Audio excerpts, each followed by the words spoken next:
Support for this podcast comes from the Neubauer Family Foundation, supporting WHYY's Fresh Air and its commitment to sharing ideas and encouraging meaningful conversation. This is Fresh Air. I'm Terry Gross. Israel recently elected the most right-wing government in its history, becoming another democratic country that many observers think is moving toward authoritarianism. Benjamin Netanyahu returned to his former position as prime minister by forming a coalition with ultra-orthodox and ultra-nationalist parties. Netanyahu was sworn in December 29th. My guest, Anshel Pfeffer, writes that already coalition members are calling for the arrest of leaders of the opposition. Pfeffer says ultra-Orthodox fundamentalists in the Knesset, Israel's parliament, may succeed in irrevocably changing Israel's identity, its education system, the cultural and media landscape, and even the definition of who is a Jew, and who therefore is guaranteed the right to become an Israeli citizen. The new government is also taking a hard line against Palestinians. Netanyahu has had a friendly relationship with Putin, and that has implications for Russia's war in Ukraine. Anshel Pfeffer is a British-born Israeli journalist who writes commentary and a column for the Israeli publication Haaretz. He's also the Israel correspondent for the British publication The Economist. And he's the author of a biography of Netanyahu called Bibi. Anshel Pfeffer, welcome to Fresh Air. Is it fair to say that the ultra-Orthodox and ultra-nationalists in Israel who form the coalition with Netanyahu are anti-democratic? The new coalition wants to limit the power of the Supreme Court. Explain what the new government wants to do with the Supreme Court. Well, first of all, it very much has to do with your definition of democracy. Israel has had a quite strong and at sometimes interventionist Supreme Court, which has disqualified legislation and various government decisions over the past.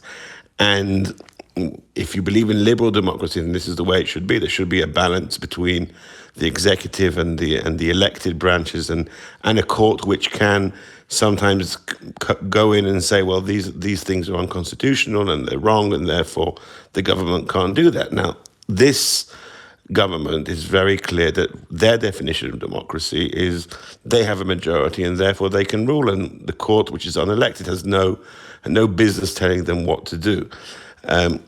So it's very much a battle over the definition of democracy in Israel, which until now has had this balance between the powers, and now what they're doing that was what they're intending to do. They haven't yet passed it in legislation, but their plan is to dramatically weaken the Supreme Court. Well, the legislature, the Knesset, wants to be able to overrule the Supreme Court and also have more power in appointing who's on the Supreme Court. So that's really having it both ways. This is an argument that's been going on in Israel for many years. What we haven't had so far is a coalition so hell-bent on changing that. And within the coalition, there doesn't seem to be any dissenting voices. So they seem to have the majority to make those radical changes. You describe the far-right ultra-Orthodox parties as planning a hostile takeover of Jewish identity. There are several new bureaus that are being created in the new government: a Bureau of Jewish Affairs, a Heritage Ministry, a Jerusalem and Tradition Ministry, a new Jewish Identity Directorate. What are some of the goals of these new ministries? It isn't quite clear yet what they can do policy-wise, because how does a government go about defining identity? It's not a thing that governments usually do. So a lot of this so far is some type of fundamentalist gesture politics. We've yet to see really what they plan to do in actual policy. One possibility is that they will change educational programs in schools and so that they will reflect very narrow definitions of Jewishness and Jewish identity. Other possibilities are to do with actual rights. If a certain community wants to, for example, go and pray at the Western Wall, which is a place for all Jews, so they want to enshrine the fact that only ultra-Orthodox rabbis will decide who can pray there. And I mean, that is the case to a large degree today, but they want to make that even clearer. And then there's the issue, which you mentioned earlier on, of immigration. Now, the law of return, which is Israel's probably most most unique and some call it the DNA of Israel, allows anybody of Jewish heritage to come to Israel and become a citizen. Now, they want to make it clear that the definitions of who can do that are much narrower and are based on ultra-Orthodox rulings rather than what it is today, is a much more amorphic and broad definition. What's the difference between those definitions? Well, first of all, there's the issue of descendants. So currently, anybody who is a son, a child, or a grandchild of a Jewish person can also immigrate to Israel. They want to first of all cancel that, and then the actual people who say, "Well, I'm Jewish, I'm not just the child or a grandchild of a Jew." They want to make those definitions much more stringent and make it clear that, for example, someone who is converted to Judaism, only if they've converted through an ultra-Orthodox rabbi and not through a reformer or a conservative or other streams of Judaism which are recognized around the world, but not by them, then that they won't be recognized as Jews. And this could impact millions of people around the world who consider themselves being Jewish, and the Jewish state would no longer consider them being Jewish and therefore no longer eligible to be Israeli citizens.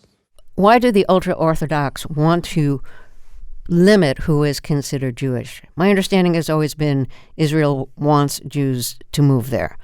Well, things have changed over the years, and it's true that Israel has for many years encouraged Jews from around the world to emigrate to Israel.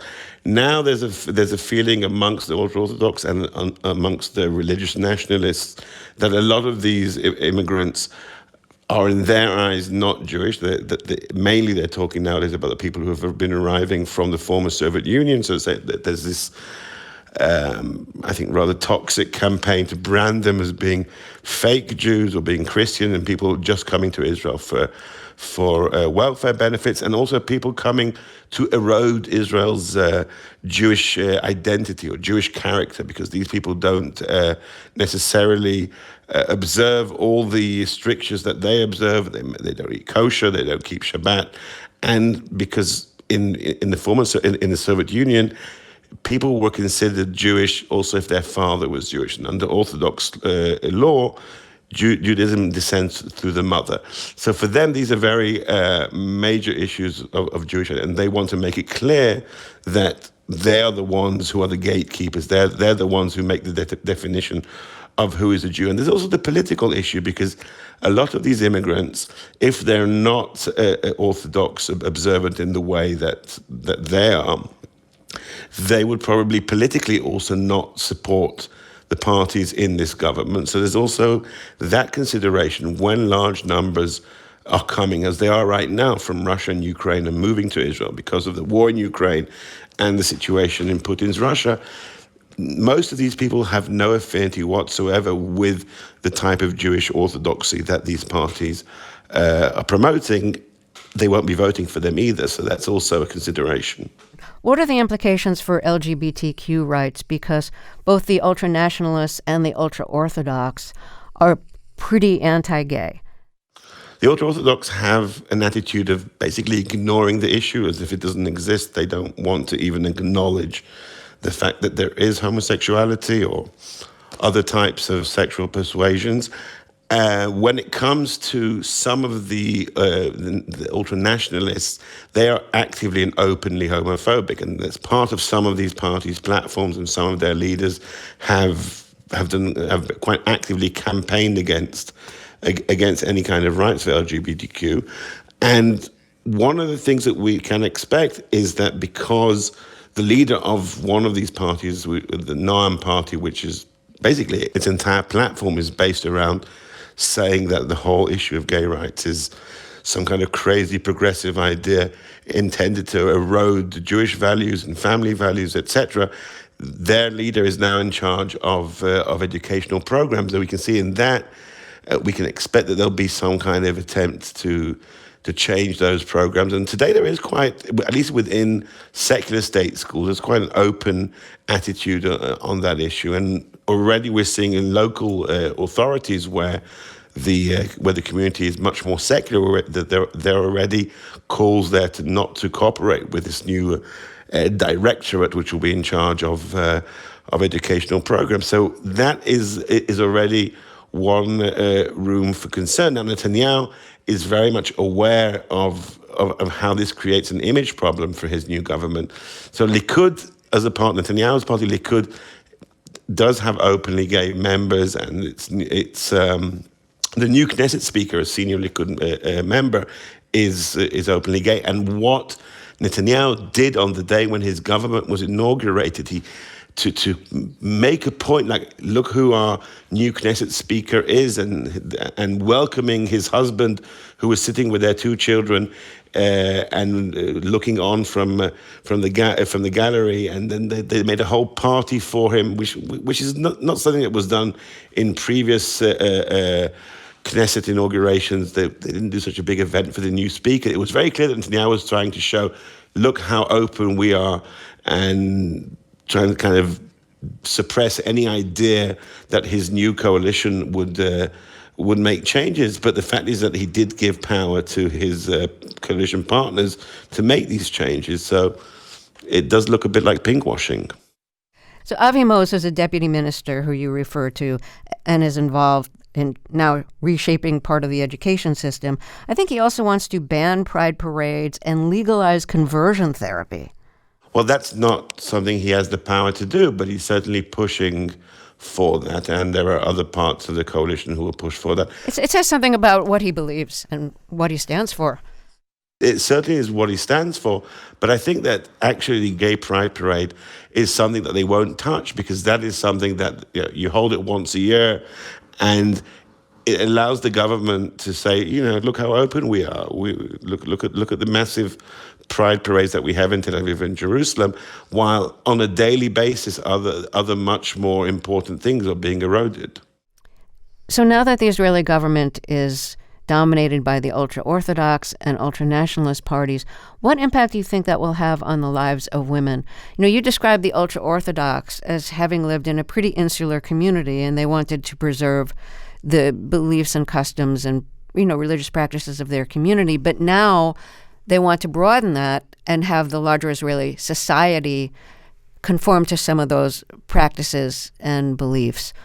So what are some of the practices and beliefs within the ultra-Orthodox community that the new government may want to apply to women?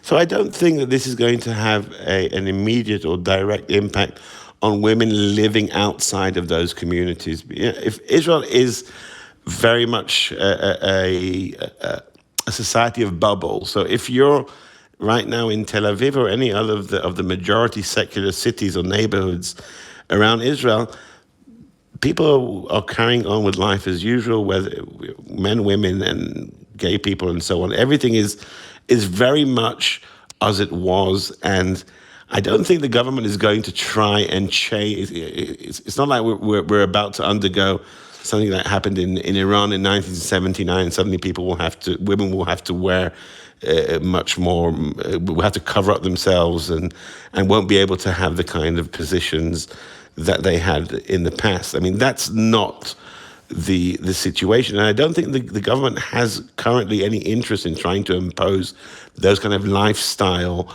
or way of life issues on the Israeli public, because right now the Israeli public still is majority non-religious, and women are very much part of the public sphere. But I don't think you're going to see on the streets of Tel Aviv a morality police telling women what to wear or something like that. Do you think women's rights will be diminished in any way? I think that any chance for reform in the rabbinical courts, which currently deal with all the divorce matters in the Jewish community. Israel doesn't have civil marriage, for example. The prospects for reform of any kind, any improvements there right now seem to be very remote. And there was some kind of very limited progress on that issue in previous years. I don't think it's going to happen now. I think the fact that this government has very few women in it, we've gone from having a government where nearly 40% of the ministers were women to having a government with only 4 female ministers out of 30-something. The fact that the appointments are very much less. Netanyahu doesn't have any women in the team around him, whereas Lapid's and Bennett, the prime ministers in the last year and a half, most of their staff were female. I think those things will have an effect. It's hard to pinpoint exactly what wider effect that's going to have, but it will certainly have an effect. So in a time of big change and in a move to the far right, women will have a very little voice in the government and in how things go in that respect. Yeah, that does look what's going to happen, yeah. So in talking about the new far-right government, the new public security minister, Itamar Ben-Gvir, now oversees the border police and domestic police. He leads an ultra-nationalist party, and he's considered very extreme. He had been on the margins, but now he's in government. What makes him extreme? So Ben-Gvir began his political journey as a teenager in a party which was then called Kach. It was founded by the American rabbi Meir Kahane, who emigrated to Israel in the 1970s. And when Ben-Gvir was in the movement then, and I think at the age of 16 or 17, he was already the head of the youth wing of the party. The party was proscribed as a terrorist organization after various terror attacks carried out by its members against Palestinians. And basically, Ben-Gvir, for many years, was an untouchable. He was a member of, even before the party had been outlawed, it was always on the margins, and it had never been considered part of any coalition, not even a right-wing coalition. And in the one term in the Knesset back in the 1980s, when Rabbi Kahane was a member of the Knesset, whenever he got up to speak, every single member of the Knesset left in protest, including all the Likud members. And what Ben-Gvir has done over the years is he's worked very hard to try and bring the movement, and they obviously had to change the name and some details in its platform to make it somehow legal. He actually went to study law and became a practicing lawyer partly to do that. And now the party is called Jewish Power. But even until a couple of years ago, it was still seen as very much on the margins and not something which could be part of a coalition. And Netanyahu changed all that, not because necessarily Netanyahu has any special affinity for the views of that party, but Netanyahu needed to somehow get back into office to win a majority.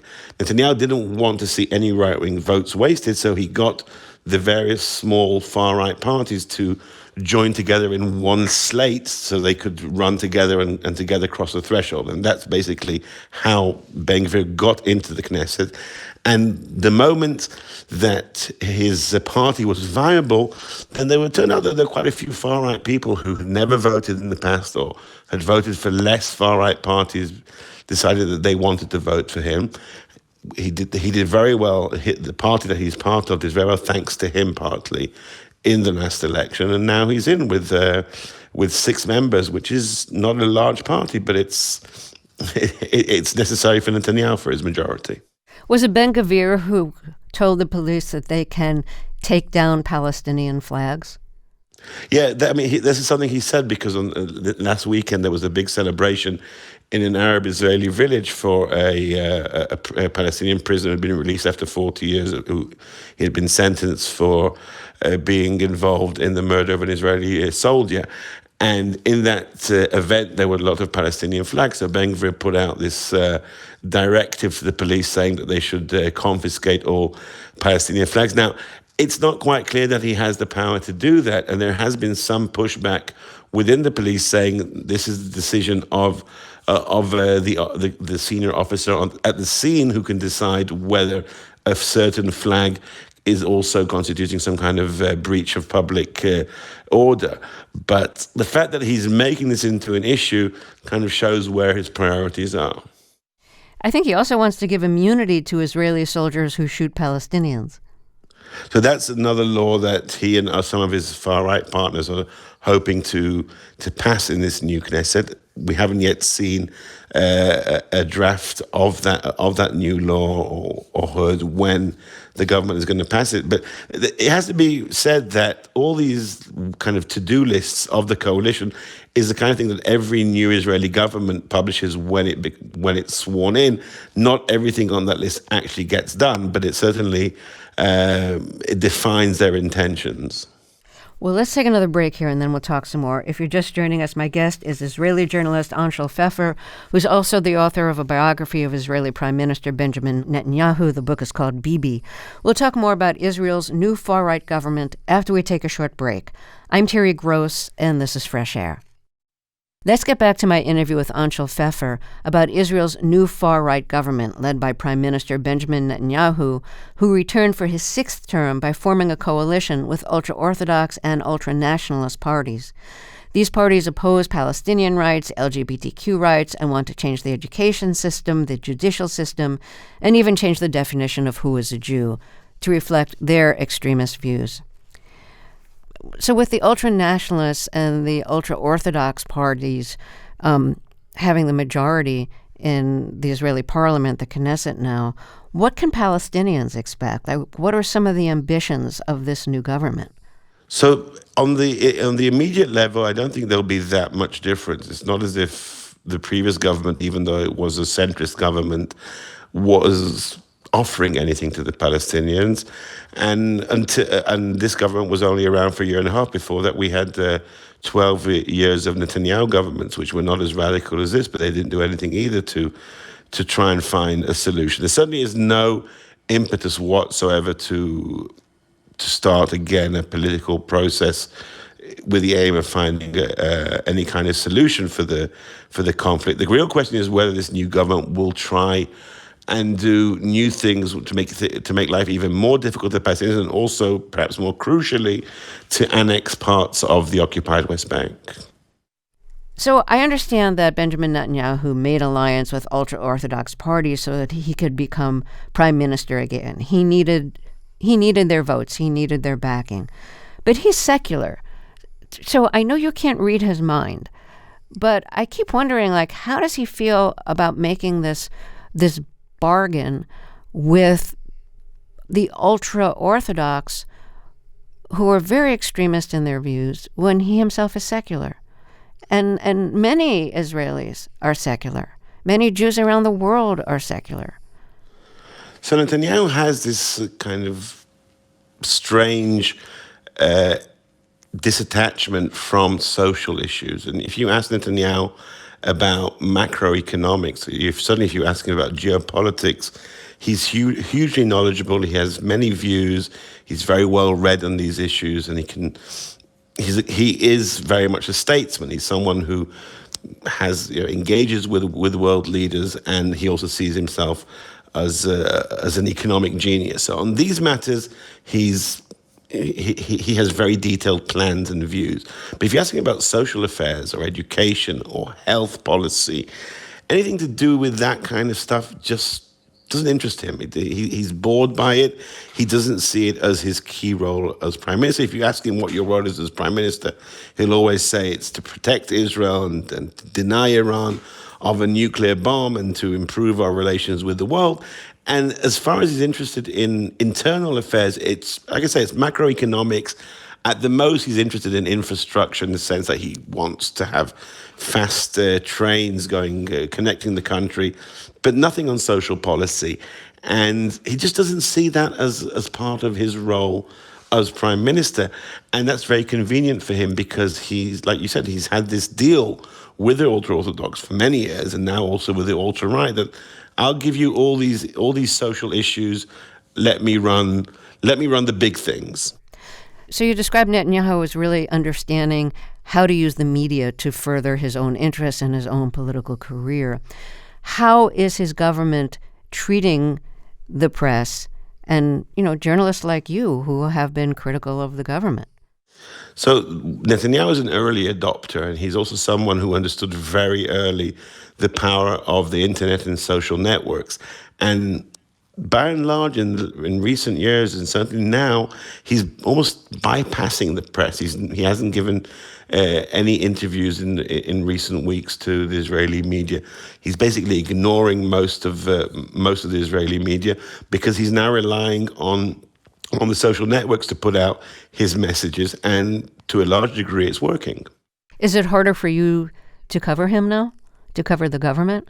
Well, I'm not a political. I mean, I don't have the daily beat. I'm more of a commentator, so I don't actually need every given moment to have access to every official in Netanyahu's cabinet. But yes, it is more difficult to get that kind of informed insight that you could certainly under the previous government. That said, this is Israel. It's a very small country. Everybody knows everyone else, and even people whose political views are very different from mine will usually talk. So it's not that difficult. But Netanyahu himself is accessible only to favorable reporters and journalists, those that he can trust. Netanyahu has been indicted for fraud and corruption. My understanding is one of the reasons he wanted to become prime minister was to skirt around those charges. How does becoming prime minister help keep him out of court and out of jail? Well, let's make it clear he wants to be prime minister anyway. Netanyahu doesn't see anybody else being Israel's prime minister. He doesn't see anybody else worthy of being Israel's prime minister. He hasn't prepared or groomed any successors over the years. And even at the age of 73, after having been prime minister for over 15 years in total, he still plans to continue for the foreseeable future. At the same time, he also believes that being prime minister gives him, if not immunity, then a certain level of protection in the court. He much prefers having to fight the charges against him as serving prime minister than as an ordinary citizen. So how does being prime minister help him avoid trial? Well, so far it hasn't. He was put on trial in his previous term as prime minister. He wasn't, at least in principle, he wasn't given any preferential treatment. Some would argue that actually, as prime minister, he was more of a target for the police investigations than he would have been as an ordinary citizen. But he thinks that now, and I can't predict exactly what move he's going to take, but he certainly thinks that now he has more opportunities to somehow suborn or erode the power of the courts to convict him. Now, how he could do it, there are various ways that people are expecting him to take. He could replace the Attorney General with a more convenient prosecutor who would say, well, we have to revisit the charges. They could pass a law giving him immunity. We're not quite sure yet what path he'll take, but he certainly feels much more comfortable fighting these charges in office. I've read that his allies want to write a law that would postpone a sitting prime minister from being prosecuted until he leaves office, which would give Netanyahu more time, and also that his allies in the Knesset have also pledged to remove the charges he's accused of from the penal code. Is that true? Those are both options that have been talked about. They've been talked about by his proxies. Now, whenever he's asked, he said, no, I'm not going to tamper with the case against me. The case against me will collapse anyway. It's already collapsing in court. So he's always denying that. But we're certainly hearing this from many of his proxies saying that they want to take out, like you say, the fraud and breach of trust in public office clause from the penal code, which would basically take away 3/4 of the charges against him. Now, we can't predict at this point which of these things will happen, but now that he's prime minister and he has a majority, some of those things he can do. So I know it's kind of complicated, but can you give us like the brief bullet point version of what he's accused of? So in a very brief summary, he's accused of having had dealings with media owners in Israel in exchange for him somehow interfering in regulatory issues in their favor, having received favorable coverage from those media owners. And he's accused of having received a large amount of very expensive gifts from rich Israeli business people at a level which should be considered illegal.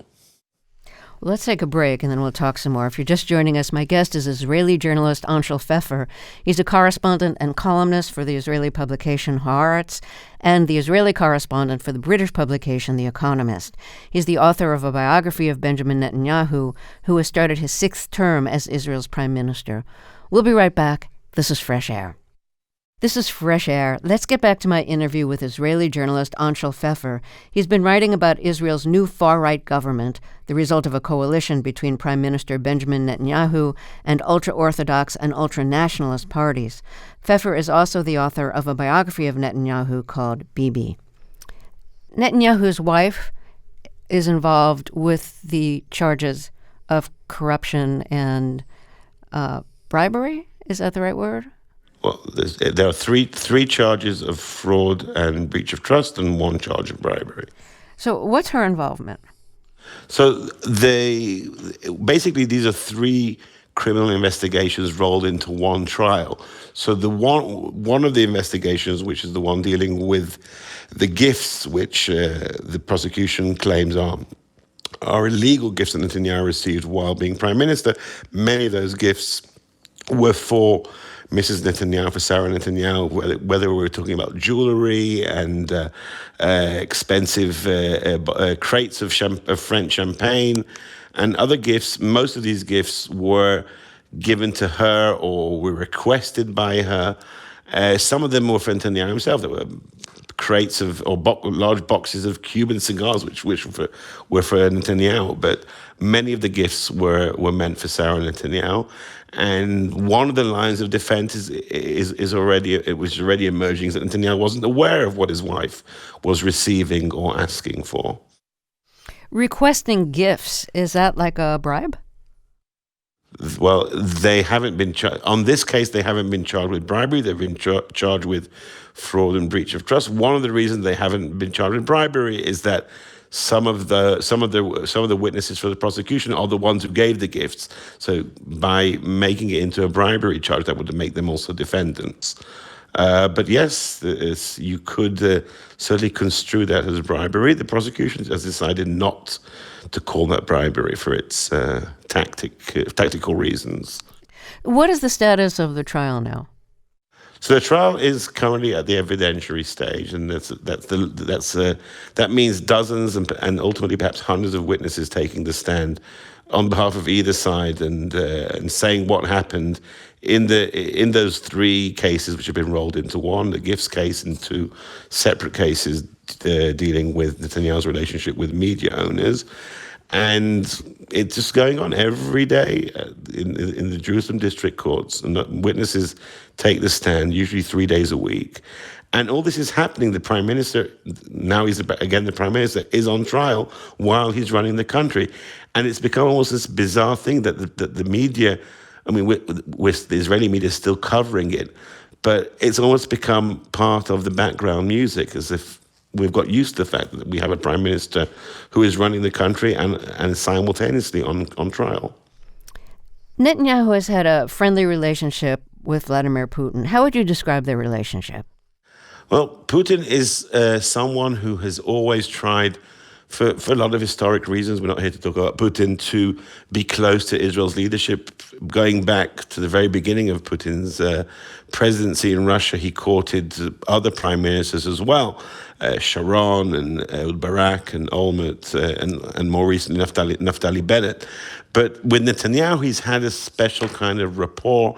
I think Netanyahu feels quite close to this strongman kind of image of leader. Netanyahu talks of himself as being someone who believes in liberal democracy, but he has a very good rapport with leaders like Donald Trump and Vladimir Putin and Orban and Bolsonaro and Modi in India. This kind of what Orban calls the illiberal Democrats. And with Putin, he when he was prime minister in his previous term, he met with Putin on a very regular basis, 2 or 3 times a year. They spoke often over the phone. And Netanyahu tried to present it as him having a very special relationship with Putin. And I think that he felt that the Putin image of the strong national leader was the kind of image he wanted as well. So what does that mean for the war in Ukraine, for Putin's war in Ukraine? So now that Netanyahu is back, his relationship with Putin cannot be as it used to be, because at the end of the day, Israel's main strategic alliance is with the United States. Now, Putin is now a pariah leader, someone that the United States is supplying weapons to beat his army. So Netanyahu can't have that kind of relationship with Putin again.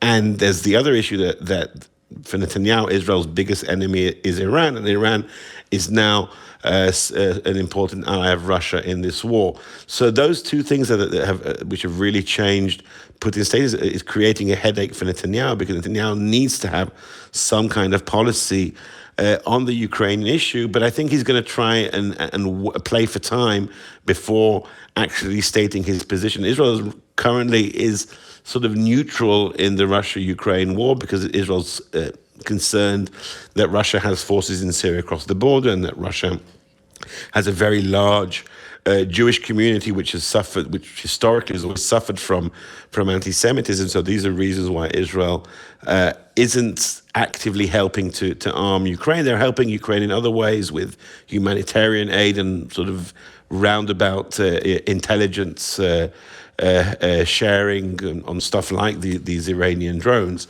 But in the open, Israel's kind of keeping on the sidelines. And Netanyahu at some point will have to take a position, but I think he's very reluctant to do it. Well, let's take another break here, and then we'll talk some more. If you're just joining us, my guest is Israeli journalist Anshel Pfeffer. He's a correspondent and columnist for the Israeli publication Haaretz, and he's the Israeli correspondent for the British publication The Economist. He's the author of a biography of Benjamin Netanyahu called Bibi, and Netanyahu has started his 6th term as Israel's prime minister. We'll be right back. This is Fresh Air. What is the relationship between Netanyahu and Biden? They've known each other a long time. Well, Joe Biden likes to say that he's met with every single Israeli prime minister going back to Golda Meir almost 50 years ago. So Biden has been on friendly terms with all of Israel's prime ministers because Bibi has been around on the scene for so long, and he's known Joe Biden from the early 1980s when he was a diplomat in Washington, and Biden was a relatively young senator at the time. Their relationship is probably the oldest relationship that Biden has with any other world leader today. And that Biden is somebody who does put store by personal relations. It's not the same kind of relationship that Netanyahu has back in the day with Obama, but it's also not the same relationship that he had with Donald Trump. Joe Biden, though he is on a personal level quite friendly with Netanyahu, is also very clear on where he differs with him on policy issues. And since Biden is quite familiar with the Israeli political scene, he is very much aware of the nature of some of Netanyahu's new partners. This week, Israel's Minister for Strategic Affairs, Ron Dermer, is in Washington for talks with some State Department officials. And next week, National Security Advisor Jake Sullivan is expected to go to Israel for meetings with Netanyahu and other Israeli officials. What do you glean so far about what the relations between Netanyahu and the Biden government will be, especially on global issues?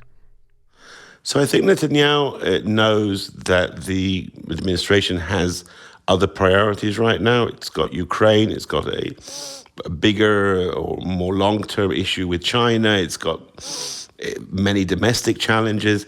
And I think we've already seen over the last 2 years that the Biden administration doesn't really want to spend much time in the Middle East and on the Israel-Palestine conflict. Now, Joe Biden has more experience than any other U.S. president of this region from his long career. And I think it seems quite clear that he's reached a conclusion that whatever limited time and political capital he has, he doesn't really want to waste on a conflict that he's seen so many previous presidents failing to solve. And Netanyahu understands that, but he also knows that there are red lines. There are things that the Biden administration won't agree to. So massive expansions of settlements, annexation, and so on are things that they won't agree with. So I think Netanyahu is trying to find that room for maneuver between what the Biden administration may not like, but won't waste too much of its time getting involved in, which is the general situation here of the occupation, and crossing those red lines of taking up another level towards annexation. Do you think that a two-state solution in Israel and for the Palestinians is even conceivable anymore? Well, I know it's unfashionable to say so, but I think that it is still the only viable solution, in at least at this point. I mean, I think in the future there could be other confederation or even some kind of one-state solutions. But I think any kind of solution we can contemplate now has to take into account the fact that Israelis and Palestinians haven't gotten along very well together for the last 75 years. And probably the best thing for them is to have some kind of separation and to give the Palestinians also an opportunity for experiencing their aspiration of statehood. Now, it still is an extremely difficult solution to carry out because of the geographical constraints, because of the settlements, because of the fact that the Palestinians are split between Gaza and the West Bank, and because both nations see Jerusalem as their capital. So there's a whole range of arrangements that would have to be part of it. But I still think that if we are serious about solving this, and the question is anybody serious about solving this right now? The problem isn't with the two states. The problem is with the solution. Is anybody really capable of making whatever concessions on either side are necessary for a solution? I still think that it is the only real solution that we can contemplate taking place. But the problem is that neither side seems to be in a place to make those concessions and sacrifices. Do you think that the new government and its move to the far right is a threat to the future of Israeli democracy? Yes. Because? Well, Israeli democracy is a very strange creature because on the one hand, Israel has incredibly robust electoral process, very high turnout. People trust the results of the election. The elections have time and again proved themselves in being capable of changing the government. So in the strength of the electoral system, in the strength of the court system, Israel has sent a prime minister and a president to prison before the Netanyahu trial without having a coup or anything like that. The media in Israel is very critical of the government. Within the media, there are different voices, but it's not muzzled in any real way. So that you have all those elements of a democracy. On the other hand, you have very problematic issues with Israeli democracy. Before this government, I mentioned before, there's no civil marriage. So the whole issue of freedom of religion is very problematic. Entire communities in Israel can live isolated from Israeli society. Israel occupies the Palestinian territories, and that means millions of Palestinians basically have their lives controlled by Israel without having political rights. So it's a democracy in many ways, and a strong democracy in many ways, and in other ways it isn't. And what Netanyahu's new government is doing is they're basically eroding those strong elements of Israeli democracy, the issues of separation of powers, the fact that the courts could intervene and say what the government is doing is illegal and therefore the government has to stop. The way that Netanyahu has acted to erode the independence of the Israeli media, all these things are weakening those elements of Israeli democracy which were and have been traditionally strong, and that is certainly a threat to Israeli democracy. Anshel Pfeffer, thank you so much for talking with us. Thank you for having me, Terry. Anshel Pfeffer is a commentator and columnist for the Israeli publication Haaretz and is the Israel correspondent for the British publication The Economist. He's also the author of a biography of Netanyahu called Bibi. We recorded our interview yesterday morning. We'll close today's show with a track featuring guitarist Jeff Beck. He died Tuesday of bacterial meningitis. He was 78. His New York Times obit described him as, quote, one of the most skilled, admired, and influential guitarists in rock history. During the 1960s and 70s, as either a member of the Yardbirds or as leader of his own bands, Beck brought a sense of adventure to his playing that helped make the recordings by those groups groundbreaking, unquote. Here's the Yardbirds' 1965 hit, Heart Full of Soul, with Jeff Beck on guitar. I'm Terry Gross.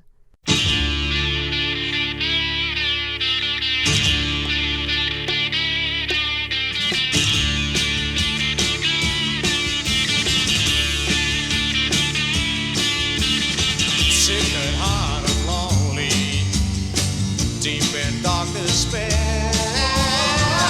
thinking one thought only, where is she, tell me where, and if she says to you, she don't love me, just give her my message, tell her of my plea, and I know, well, if she had